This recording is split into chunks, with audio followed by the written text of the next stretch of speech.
এগুলো আল্লাহর পক্ষ থেকে আমাদের জন্য বার্তাবহ। প্রত্যেকটা ঘটনার পিছনে, সেটা যতই রাজনৈতিক ঘটনা হোক না কেন, তার পিছনে আল্লাহর কুদরতের হাত কিন্তু কাজ করে যাচ্ছে। আপনাদের কি বিশ্বাস আছে, আস্থা আছে এই কথার উপর যে বাংলাদেশ নিয়ে আল্লাহ পাকের পরিকল্পনা আছে? আমার ভাইয়েরা, আপনার সতর্ক হওয়ার চেষ্টা করবেন। আমি রাজনীতি বোঝার চেষ্টা করি, আমাদের নবীজি সাল্লাল্লাহু আলাইহি ওয়াসাল্লামকে ফলো করি, আমরা তার উত্তরসূরি দাবি করি। আমাদের হাদিস পড়ি, হাদিস পড়াই, আমাদের কোরআন পড়ি, কোরআন পড়াই। আমাদের রাজনীতি আমাদের নবীজির রাজনীতি, তার বাইরে আমাদের এক কদম কোনো রাজনীতি নাই। আমরা বাংলাদেশের স্বপ্ন দেখি, যে এই বাংলাদেশকে আমরা গড়ে তুলতে চাই। আমার নবী তার 23 বছরের সিরাতের জীবনীতে যেই রূপরেখা আমাদের সামনে তুলে ধরেছেন, সেই রূপরেখার ভিত্তিতে আগামী দিনের বাংলাদেশকে গুরুত্ব হবে অবশ্যই। আগামী দিনের বাংলাদেশের পুনর্গঠনের যেই সিলেবাস হবে ধাপে ধাপে, অবশ্যই এই সিলেবাসকে এই দেশের জনমানুষের তৌহিদি যে চেতনা, সেই চেতনার সাথে মিলিয়েই বাংলাদেশের স্কুল, কলেজ, বিশ্ববিদ্যালয়ের জাতীয় সিলেবাস প্রণয়ন করতে হবে।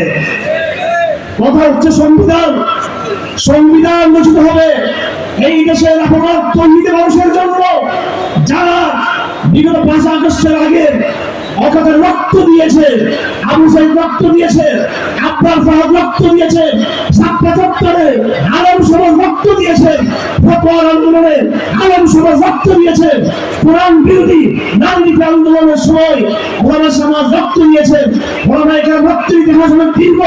এখনো পর্যন্ত কাশিমপুর কারাগারে অসংখ্য আমাদের দিনী ভাইয়েরা গ্রেপ্তার হয়েছে। আমার ভাইয়েরা, রক্ত দিচ্ছি আমরা, আর আমাদের সংবিধান তৈরি করে দিবে আমেরিকান গোয়েন্দা সংস্থা। এটা মেনে নিব? আমাদের ভাগ্য কখনো ভারত নির্ধারণ করবে, আবার আমাদের ভাগ্য কখনো আমেরিকা নির্ধারণ করবে। আমাদের ভাগ্য আমাদের আল্লাহ নির্ধারণ করে গেছে। আমাদের সিদ্ধান্ত আমাদের নিতে হবে। লড়াই শেষ হয়ে গেছে, লড়াই শুরু হয়েছে মাত্র। আমার ভাইয়েরা, ওলামা একরাম ঐক্যবদ্ধভাবে জমায়েত হয়েছেন। শুধু তাবলীগ জামাতের প্রশ্ন নয়, বাংলাদেশের সব কিছু আলেমদের নেতৃত্বে পরিচালিত হবে। এই দেশে জিহাদ হবে আলেমদের নেতৃত্বে, দাওয়াত তাবলীগ হবে আলেমদের নেতৃত্বে। এই দেশের রাজনীতির গতিপথ কোন দিকে যাবে, সেটা আলেমদের নেতৃত্বে হবে ইনশাআল্লাহ। ওলামা একরামের উচিত রাসূলের সিরাতকে সম্পূর্ণরূপে ফলো করা।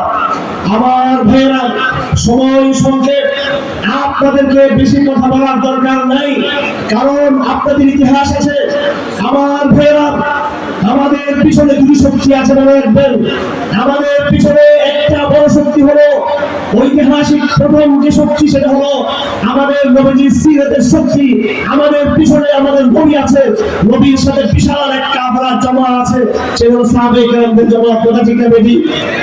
আমরা দাবি করি আহলুস সুন্নাতি ওয়াল জামাআহ। আস-সুন্নাহ মানে সুন্নাত রাসূলিল্লাহ, সুন্নাহ মানে সুন্নাত রাসূলিল্লাহ, আর জামাআহ মানে জামাআতুস সাহাবা। মনে থাকবে? আহলুস সুন্নাহ মানে আহলুস সুন্নাতি রাসূলিল্লাহ, আহলুস সুন্নাতি ওয়াল জামাআহ মানে হলো আহলুস সুন্নাতি ওয়া জামাআতুস সাহাবাতি রাসূলিল্লাহ। আমাদের দল সাহাবাওয়ালা দল। কোরআনে কারীম আল্লাহ পাক বলেছেন, হুয়াল্লাযী বা'আসা ফিল উম্মিয়্যিনা রাসূলান মিনহুম ইয়াতলু আলাইহিম আয়াতিহি ওয়া ইউযাক্কিহিম ওয়া ইউআল্লিমুহুমুল কিতাবা ওয়াল হিকমা ওয়া ইন কানু মিন ক্বাবলি ফি দালালিন মুবিন ওয়া আখারিনা মিনহুম লাম্মা ইয়ালহাকু বিহিম ওয়া হুয়াল আজিজুল হাকীম যালিকা ফাদলুল্লাহ ইউতিহি মান ইয়াশা ওয়াল্লাহু যুল ফাদলিল আযীম। আমার ভাইয়েরা, আল্লাহ পাক সুবহানাহু ওয়া তাআলা সূরাতুল জুমার মধ্যে সাহাবায়ে কেরামদের কথা উল্লেখ করে বলেছেন, আমি এই উম্মি সাহাবা জনগোষ্ঠীর উপরে, আরব দেশের উপরে আমি একজন, তাদের মধ্যে একজন রাসূলকে আমি বানিয়েছি। ইয়াতলু আলাইহিম আয়াতিহি ওয়া ইউযাক্কিহিম ওয়া ইউআল্লিমুল কিতাবা ওয়াল হিকমা।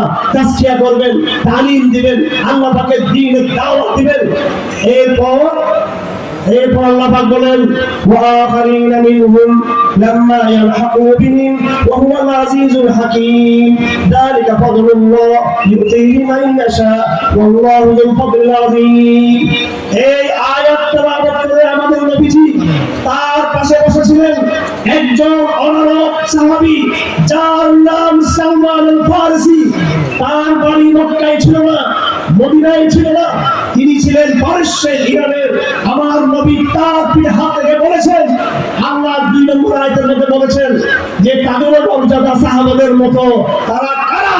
তারা হলো আজম থেকে যেই সমস্ত তৌহিদের কাফেলা তৈরি হবে, বাংলার জমিন থেকে, হিন্দুস্তান থেকে, পারস্য থেকে, মধ্য এশিয়া থেকে, সালমান ফারসির মতো আজম যারা, তারাই হবে শেষ জমানার আখেরি জমানার সাহাবী তারা।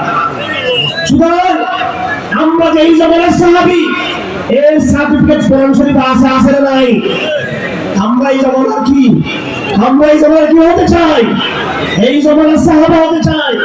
এর পিছনে বুখারীর হাদিস আছে, এর পিছনে কোরআনের কারীমের আয়াত আছে। আমার ভাইরা, এই পথ থেকে বিচ্যুত হওয়া যাবে না।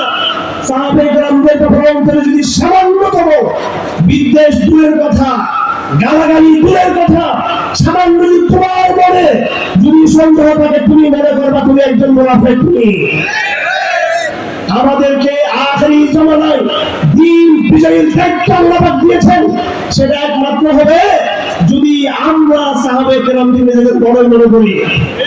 আমাদের পিছনে প্রথম শক্তি হলো সাহাবাদের শক্তি, ইনশাআল্লাহ আজিজ।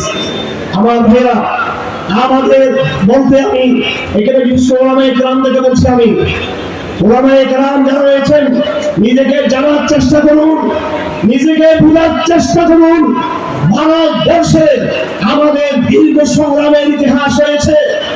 আজকে কেউ যদি সংবিধান রচনার নামে, শিক্ষা সিলেবাস প্রণয়নের নামে, আওয়ামী লীগ, বিএনপি কিংবা অন্য যে কোনো রাজনীতির নামে, তৎপরতা সরকার যারা আছেন, ডক্টর ইউনূস সাহেব, এখানে অনেক সুশীলদেরকে দেখা যাচ্ছে। একজন হুজুরকে পাঠিয়েছেন আবু খালেদ সাহেব, একজন হুজুর যথেষ্ট নয়।